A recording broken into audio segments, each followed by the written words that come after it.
Minasan, konnichiwa! Bienvenue à votre cours 6 de japonais. Donc aujourd'hui, on va poursuivre les hiragana. Ensuite, nous allons voir quelques verbes pour pouvoir faire des phrases, c'est assez important. Nous allons continuer dans la série des expressions et nous allons faire une pratique de tous nos hiragana depuis le début. Donc, alors, pour débuter, la série de hiragana d'aujourd'hui est un petit peu plus compliquée parce qu'elle a deux variations. Donc, non seulement il va y avoir des tenten, mais il va y avoir aussi des maru. Donc, on va y aller pour la première série de 5. D'abord, bien sûr, le ha.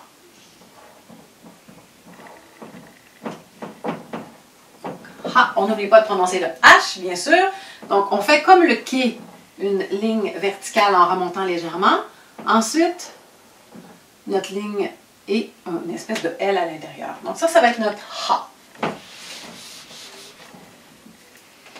Hi. J'aime beaucoup le hi. Je trouve que ça ressemble à un bonhomme qui sourit.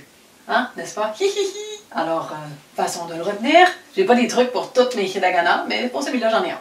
Donc, généralement, on retient bien le hi après avoir entendu mon petit truc niaiseux, mais c'est quand même drôle.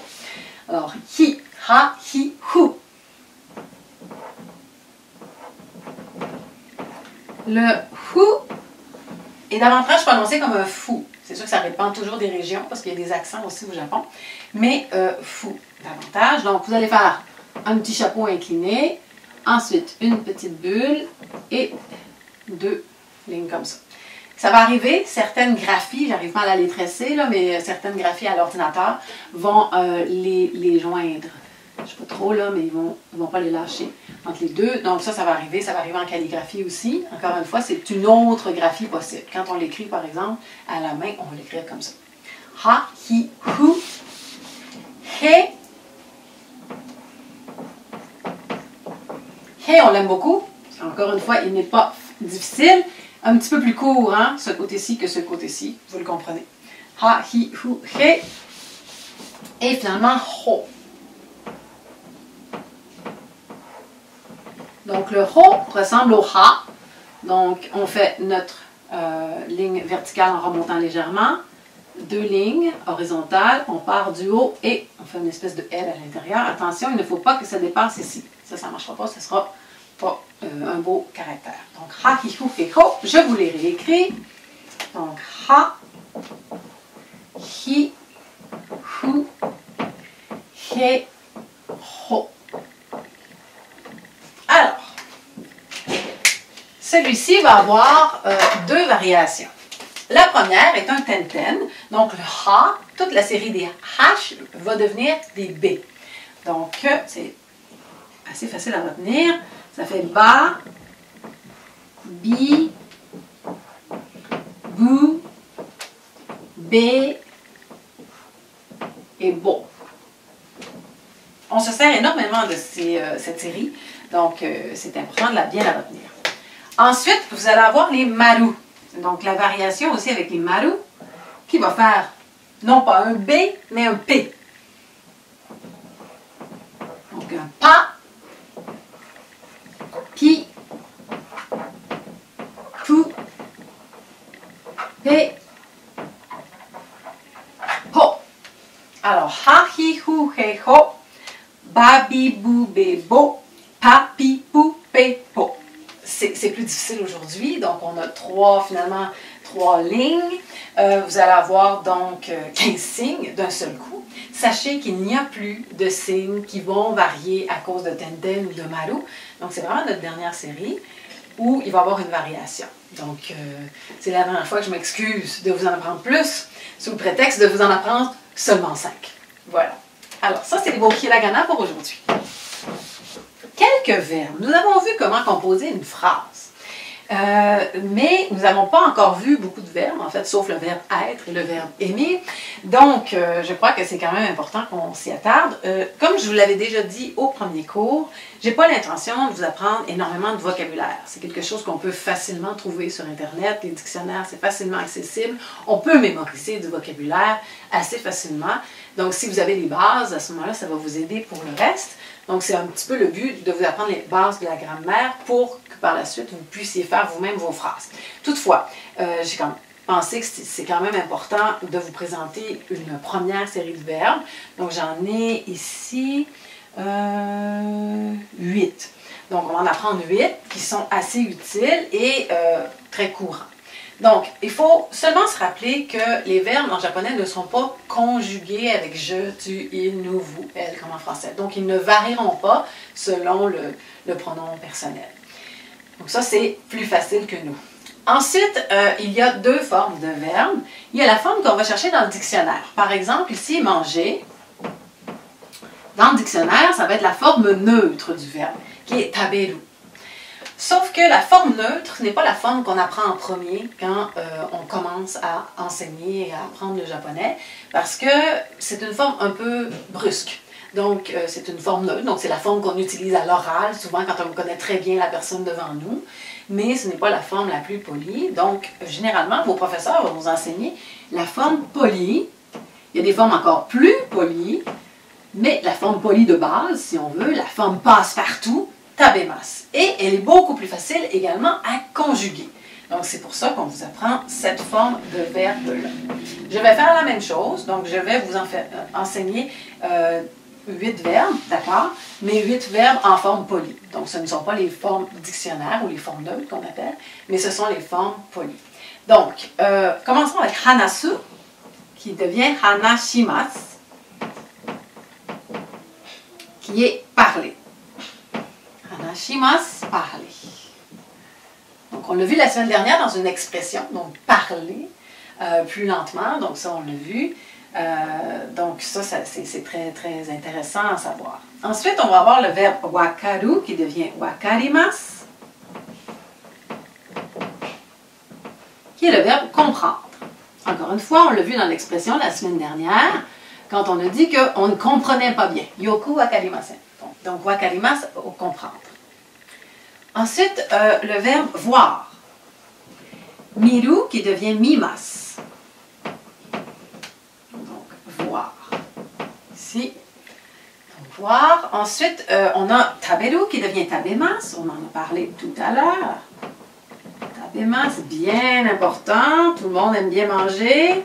Alors, il faut apprendre celui-là. Et nomu qui devient nomimasu, qui est boire. Nomimasu, boire. Boire. Ensuite, deux verbes qui sont particulièrement importants. Donc, vous avez aller, qui est iku. Donc, oui, on voit toujours bien. Qui devient ikimasu, pour aller. Donc, si on veut, dans cette direction, je vais à quelque part. Et venir, donc le contraire, si on veut, en direction. Kuru devient kimasu. Donc, venir, donc, si on veut, c'est la direction inverse. Donc, ikimasu, kimasu. Donc, révisons. Hanashimasu, n'oubliez pas votre H. Wakarimasu, n'oubliez pas de bien faire le R qui est comme un L. Mimasu, tabemasu, nomimasu, ikimasu et kimasu. Voilà. Si vous savez ces 8 verbes-là, quand même, vous êtes bien partis. Également, pour structurer votre phrase, il est important d'apprendre une nouvelle particule qui sera la particule O. Donc, on va commencer par dire je, toujours au début. Je, watashi wa, moi, je, particule sujet. Quelque chose, o, tabemasu. Donc, qu'est-ce que je mange? Donc, watashi wa ringo o tabemasu. Donc, je mange une pomme. Vous pouvez aussi dire nomimasu. Et là, cette fois, ce serait mieux que je boive de l'eau. Donc, ici, on va dire izu. Izuo. Donc, le O, la particule O, sert à parler du complément direct, du complément d'objet direct. Ça dépend de quelle génération vous êtes. Donc ici, vous avez votre particule sujet qui détermine que ce qu'il y a devant est le sujet. On a la particule O qui détermine que ce qu'il y a devant est notre complément d'objet direct. Et notre verbe toujours à la fin, bien sûr. Voilà. Côté expression aujourd'hui, on a parlé de manger. Alors, j'ai pensé qu'on allait apprendre les expressions pour dire bon appétit.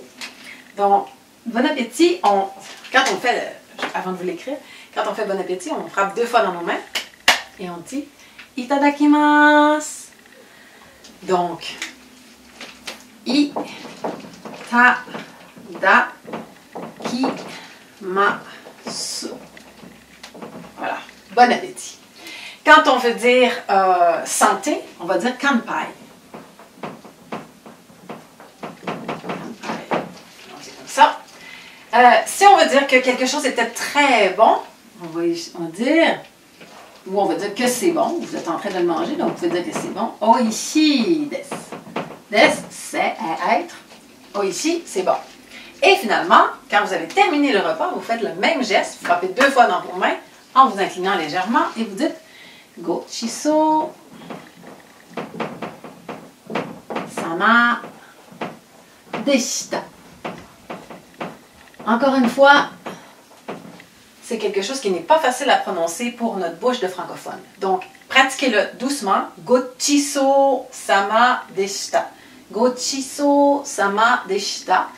Et ensuite, augmentez votre vitesse. Itadakimasu kanpai. Oishii desu. Gochiso sama deshita. Donc ça, c'est bien utile quand on rencontre des Japonais. On est prêt pour la révision des hiragana. Alors, vous êtes prêts? On y va? Go! Ha, oui. Oui, to. Ne. Tsu. Ta. Na. He. Voilà. Chi. Shi. Fu. Su. Oui. Hi. Oui. O. Ki. Se. Sa. Nu. Ni. Ka. U. A. Ke. Te. Ku. No. Oh non. Non. Ho. Voilà. E. I. Ko.